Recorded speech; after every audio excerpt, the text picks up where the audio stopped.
Hello and thanks for staying with us. Nigerian Customs Service continue to wage war on importers importing drugs into the country.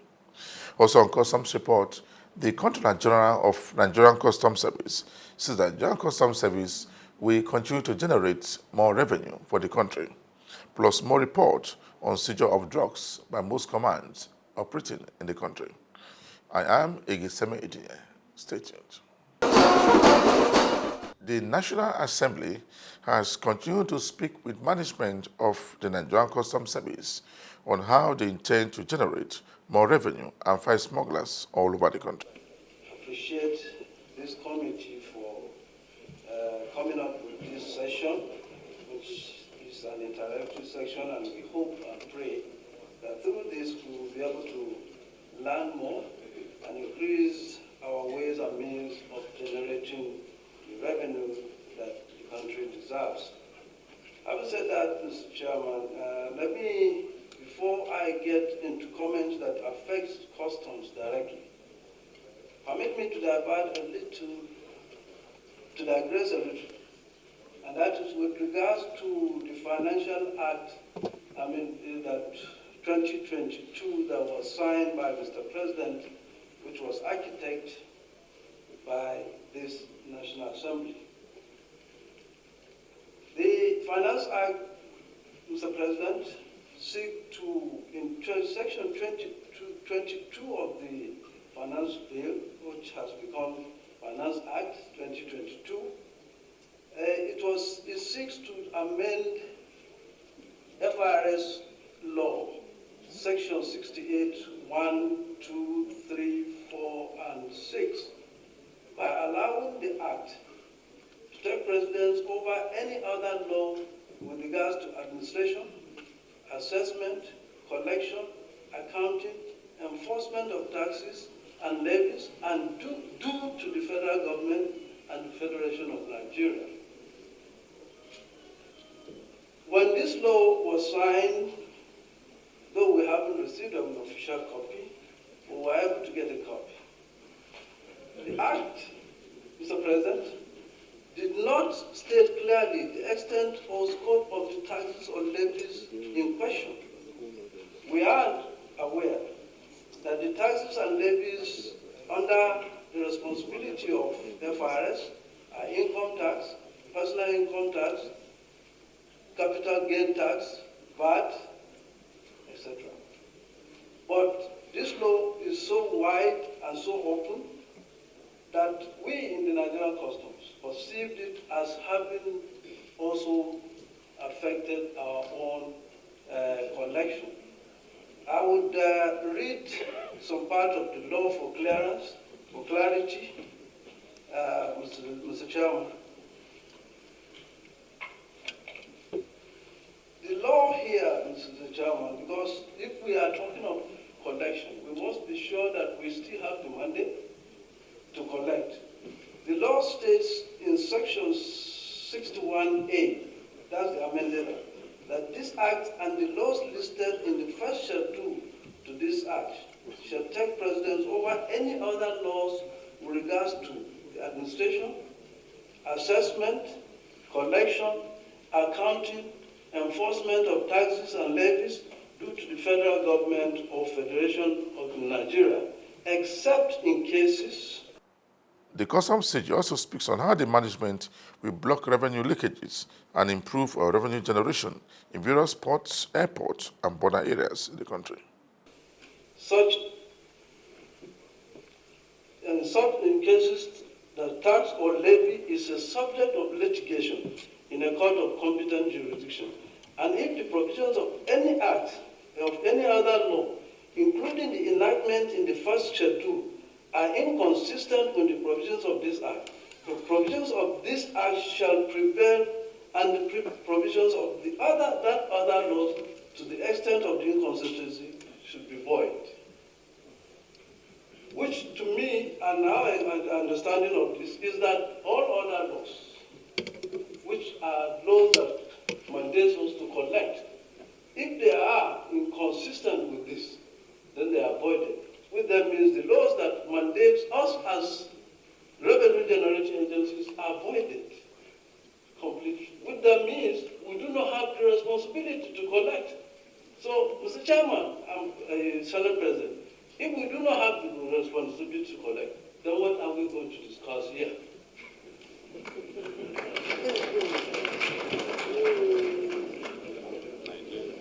Senate President, sir, I want to go to subsection 2 of the same act.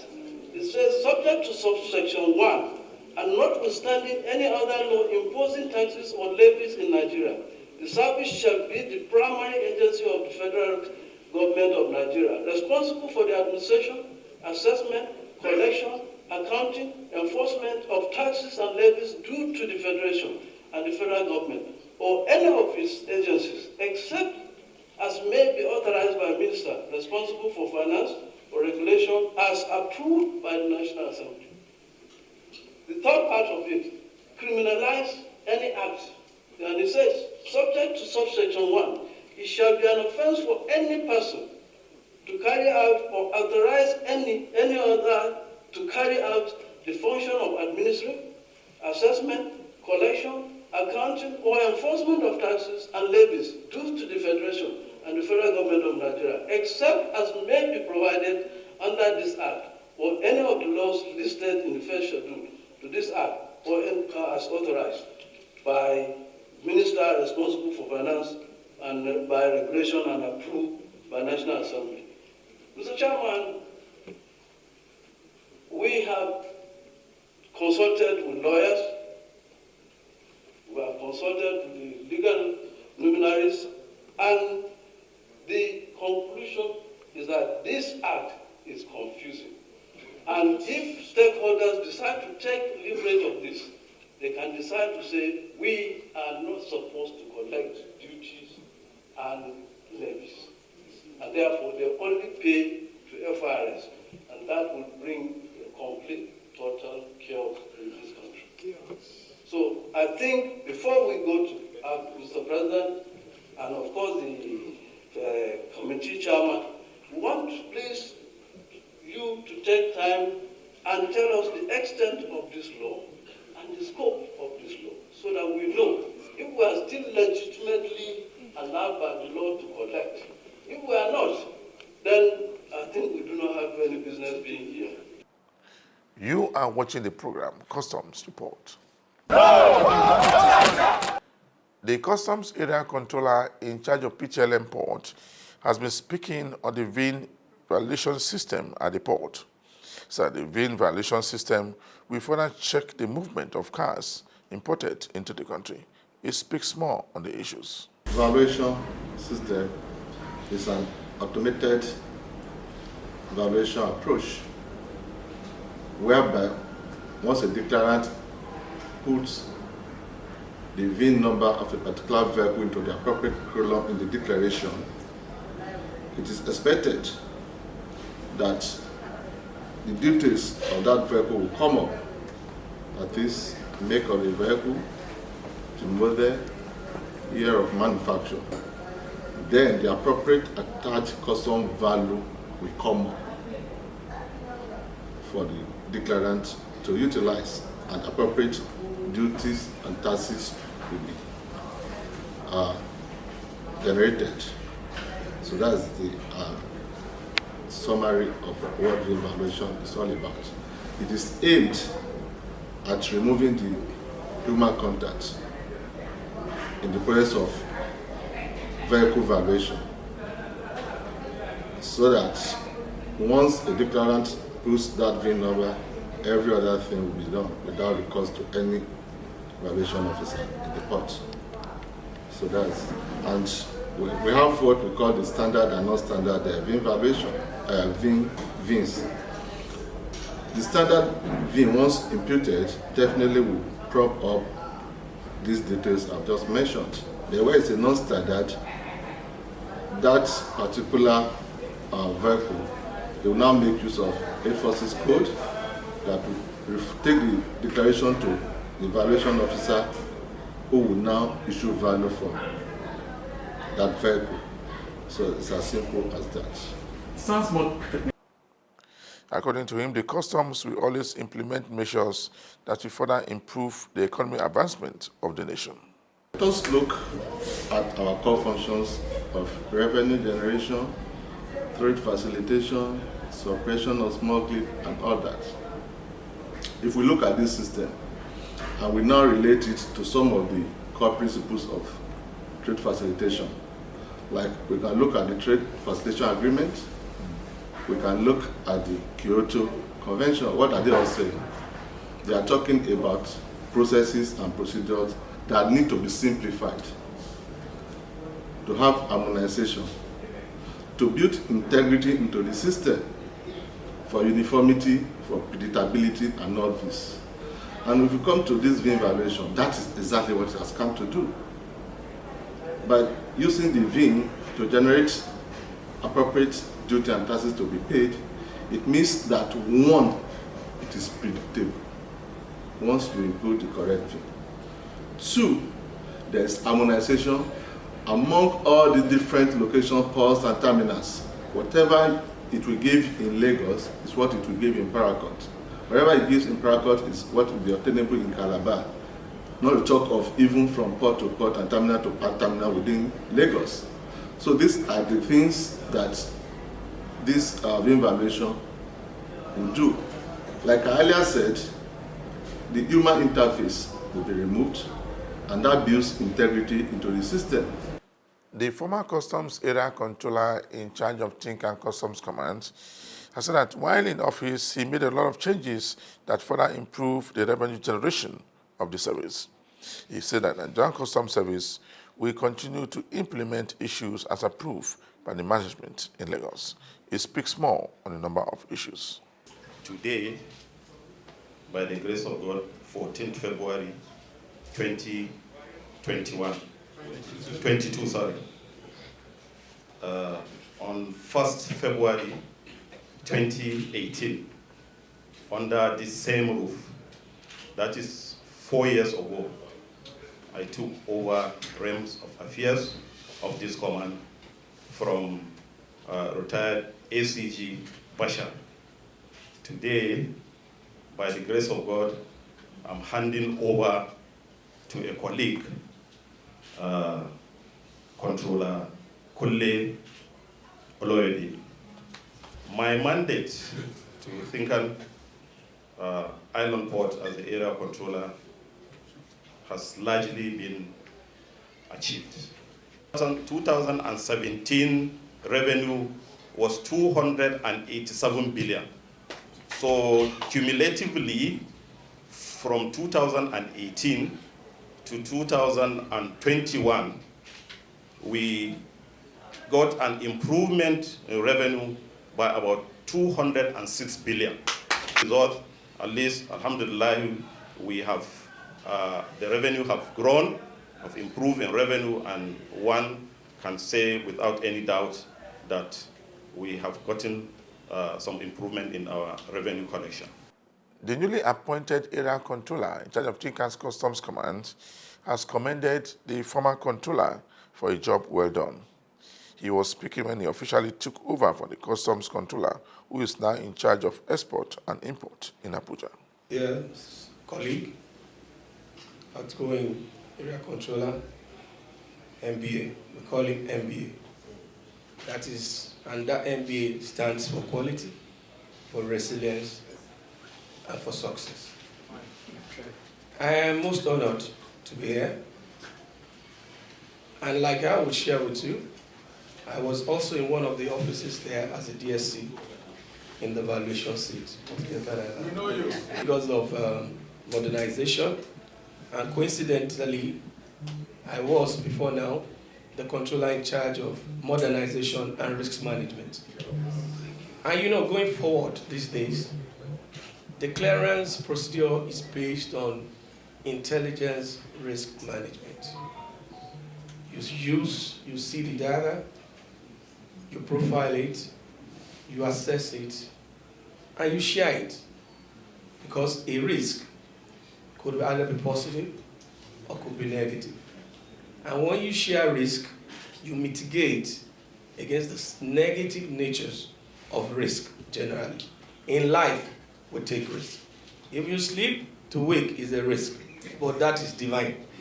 But in our workplace, there is always room to use historical data to judge what you will see as you work and going forward. In the last few days, clearing agents have engaged PTLM and Tinkan Island Customs Command in the protest on the introduction of VIN valuation. The VIN valuation regime provides for transparency for both the import and customs, as has the tendency to check corruption in the system. The Customs Area Controller in charge of Upper Customs Command speaks on VIN valuation. We make a move to make the deployment of VIN valuation, which we have upgraded the system, and we carried everybody along on how to even input into the system. As at that time, we stopped the use of the value because we have to source data from all countries. In 2017, the customs started educating the stakeholders on how the system works. A same version of business process. They're not going to be different. Nobody has a different.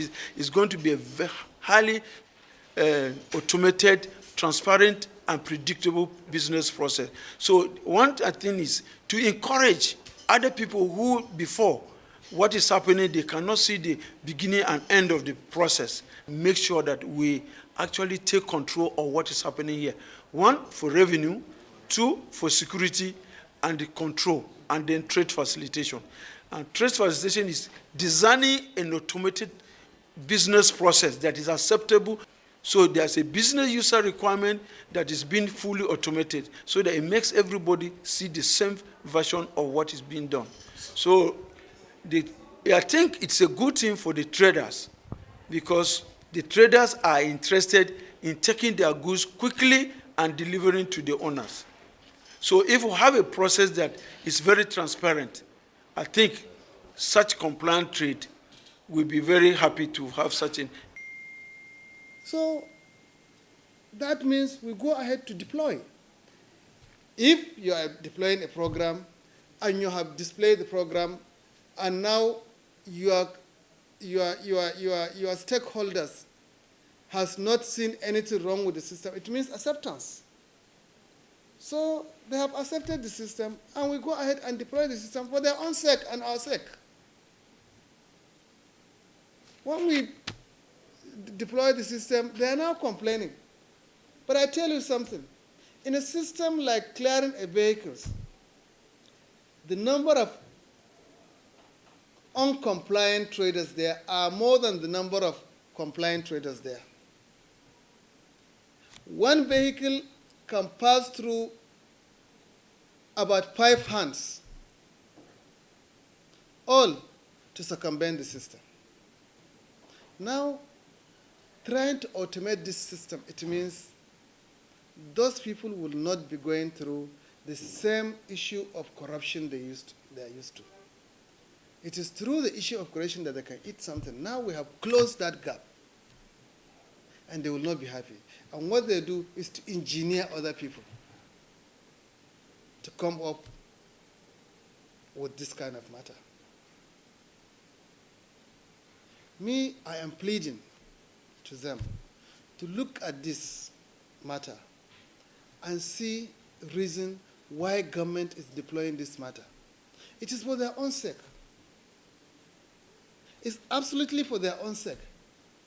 Anybody who stops you on the road or anybody who stops you doing something, you can look at him eyeball to eyeball and say, no,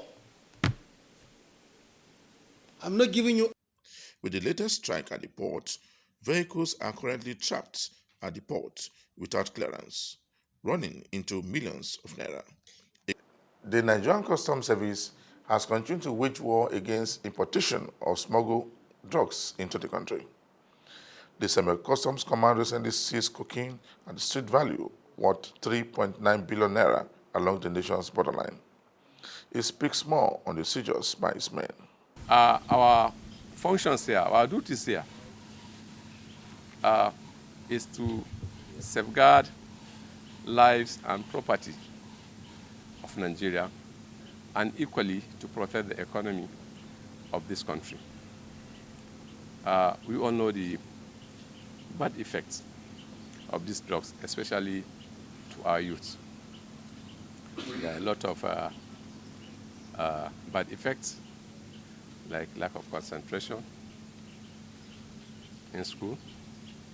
There is the issue of mental health disorder.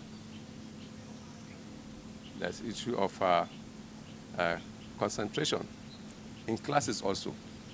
Then it's our youth will not be confident enough to come out and be productive. So we try all we could to ensure that the youth is protected, because any country's youth that is destroyed, it means the country does not have a future. And we try as much as possible that anything that is going to affect our youth, we'll try all our best to ensure that we arrest that. And let me equally sound a warning to smugglers or those that are involved in smuggling of such narcotic substances that plays for the sake and benefit of Nigeria, for the sake of our children. They should be patriotic enough to stop this kind of business. It affects the development of a country. And the command, my boys, my officers will not allow Seme command to be used in ferrying anything that is illegal or is not allowed to come into the country. Why the controller in charge of KLT smashed a syndicate that specialized smuggling drugs into the country? The controller speaks more on a number of issues. Carrying prohibited items. We have the two containers behind me here. This is a product of intelligence gathering, shared intelligence between the service and our sister agencies, including the National Drug Law Enforcement Agency, NAFDAC, and other agencies. So here we have cough syrup containing codeine. We have other pharmaceuticals, the drug called Hyagra, which is the equivalent of Viagra. Now, you are all witnesses to the security challenges we are facing in this country. And you are aware of the link between drug abuse and the ongoing security challenges. So this is a product, like I said, of shared intelligence. We have been on the trail of this importer for a while, and we are happy that we have been able to effect this. So these are overtime containers that we have been profiling for a while. No declaration has been made so far, and we have been able to effect this seizure. Now we have a total of 2,875 cartons of cough syrup containing codeine. We have 383 cartons of the drug Hyagra, which I said is the pharmaceutical equivalent of Viagra. Then we have 99 cartons of manual blender. Now, what was declared, what was manifested is a different item completely. What was manifested was a hot pot. The newly appointed area controller in charge of Oyo and Osun Command has taken over from the outgoing controller who has been posted to Abuja. The newly appointed controller, Babajide Jayoba, was deployed from Abuja headquarters, while the former controller has been moved to Abuja. Just before I round up this week's edition of the program, Customs Report, we brought you a report where the management of Nigerian Customs Service has continued to wage war against importers of fake drugs into the country. For me, Igiseme Etinye, thanks for watching.